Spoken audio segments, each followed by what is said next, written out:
ہر اہل خاندان کو راشن کارڈ ملے گا، کارڈ نہ ملنے پر دوبارہ درخواست دینے کی اپیل، وزیر اتم کمار ریڈی کا بیان۔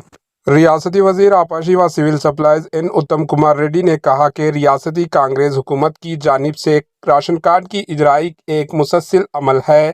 یہ عمل اس وقت تک جاری رہے گا جب تک ریاست تلنگانہ کے ہر ایک اہل خاندان کو راشن کارڈ نہیں مل جاتا۔ اپنے ایک صحافتی بیان میں اتم کمار ریڈی نے کہا کہ راشن کارڈ کی تقسیم اس وقت تک جاری رہے گی جب تک کہ ریاست تلنگانہ کے آخری اہل شخص تک راشن کارڈ نہیں پہنچ جاتا۔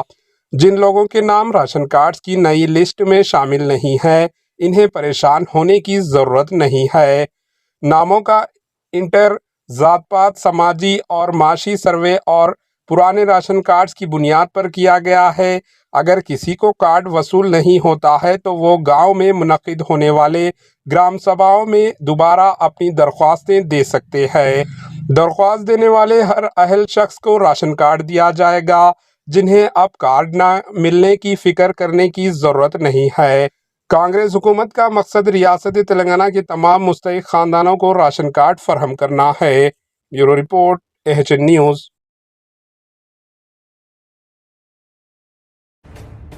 AHN نیوز کے YouTube چینل کو سبسکرائب کریں اور بیل آئیکن کو دبانا نہ بھولیں تاکہ آپ کو ہر نئی آنے والی ویڈیو کا نوٹیفیکیشن بر وقت مل سکے۔